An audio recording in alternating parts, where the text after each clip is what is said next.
不可能是史上最卑微的恐怖人偶。结果定眼一看，嘴还在外面呢。往地毯上铺满钢钉，将玻璃珠踢倒，摔碎杯子，想吸引人过来。结果忘了门是朝里开的，这遭到了女主人的无情嘲笑。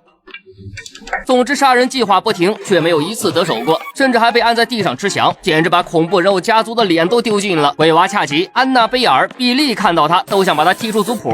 话说，在美国的一个城镇，刚刚结婚的男主大壮买下了一栋2手房，并带着媳妇儿和妹妹住进了这里。而一系列诡异的事情也就从这一天开始。他们在昏暗的阁楼里发现了一个被钉死的木箱，撬开一看，里面有个被铁链拴起来的人形玩偶，上面还放了张纸条，写着分类。因为太过诡异，美美让赶紧把木板盖上，可作死的大壮却直接把木偶抱了出来，还说自己想当腹语表演者很久了。这哥们儿没看过死寂吧？ What's brown and sticky? I can see your mouth moving, Chris. What's brown and sticky?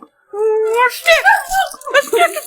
很明显，这个玩笑并不可笑。大壮觉得无趣，把人偶随手一扔就走了。妹妹安琪拉越看越瘆人，把玩偶放了回去，还将盖子盖了起来。可他们不知道，一旦开封，就再也摆脱不掉诅咒。晚上，妹妹正要睡觉，突然听见铁链拖动的声音，一起身，玩偶竟在沙发上。但她以为这是哥哥的恶作剧，把玩偶放在走廊上就继续睡了。结果第二天早饭时，玩偶直接出现在了餐桌上，但很明显是哥哥放的，安琪拉仍旧没有理会。吃完饭，哥哥出去上班，安琪拉和嫂子继续收拾屋子。结果玩偶已经开始了杀人计划，他转动眼球开始寻找工具，很快锁定了桌上锋利的钢刀。接下来猎杀时刻到了，他先盯上了在洗衣服的安琪拉，安琪拉也发现玩偶不见了，但也没多想。可等他一回房，芬利已经举着尖刀杀了过来。 Come on, Alex.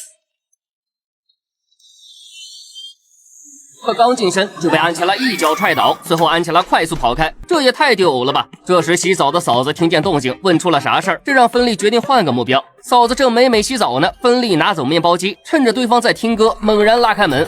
芬利兴奋的直打颤，他猛地把面包机扔进浴池。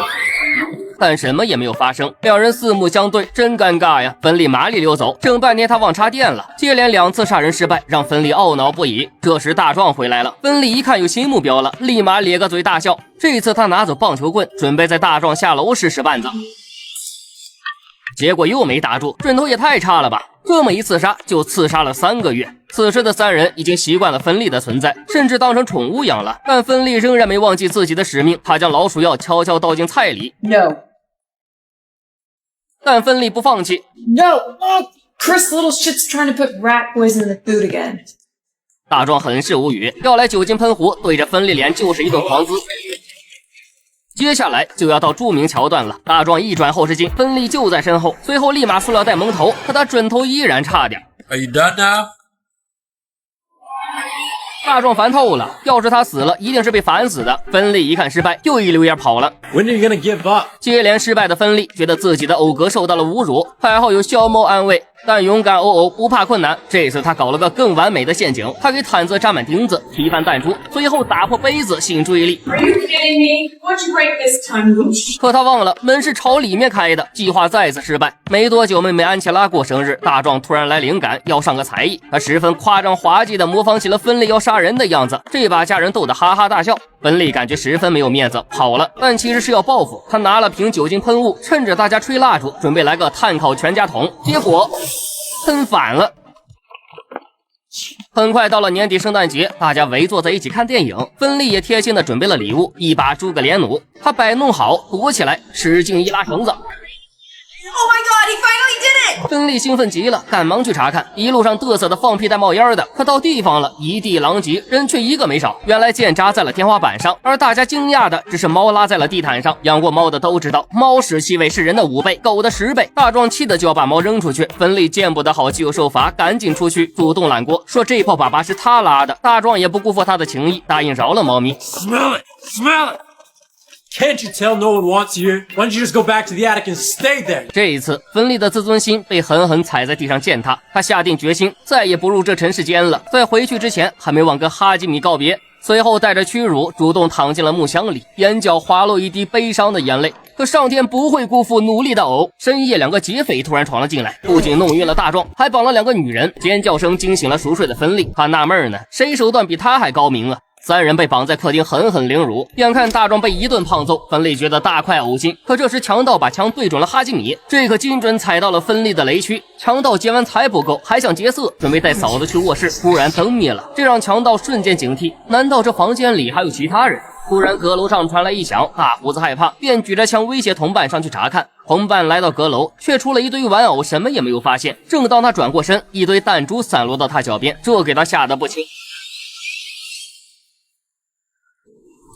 真够疼的！还没等他缓过劲，芬利又使出了塑料袋窒息大法，可因为力气太小，被劫匪挣脱，还是个小黑子。这时芬利直挺挺坐起身，这恐怖的一幕给劫匪快吓尿了。芬利发动超能力，将劫匪裹进毯子里，随后缓缓抽出尖刀。伴随着凄厉的惨叫，第一个劫匪下线。要不说芬利还是太贴心，害怕把地板弄脏，还专门包了起来。终于杀死了人，芬利开心的笑出了声。现在到第2个了，劫匪听到声来阁楼查看，结果看到黑子的尸体，忽然有东西跑过去，劫匪赶忙上前查看，却只看到一个玩偶，他没有在意。劫匪弯腰查看床底，身后的芬利悄悄举起弩，这一次精准无误。劫匪慌乱的四处查看，但只看到个奔跑的影子。劫匪颤抖的来到卫生间处理伤口，结果一转身，浴缸诡异的放起了水，里面还有个面包机。劫匪赶忙打开灯，一转头，对嘛，这才是恐怖片的氛围嘛。芬利擦着根火柴，拿起酒精喷雾，烧到劫匪直接扔掉了枪，他想把手伸进浴缸灭火，芬利及时插上插头，劫匪直接被电直了，一头栽进浴缸。但劫匪很快又醒了，此时杀人狂魔芬利再次上线，他拿起玩偶家族标准武器，一下一下又一下，将劫匪戳了个透心凉。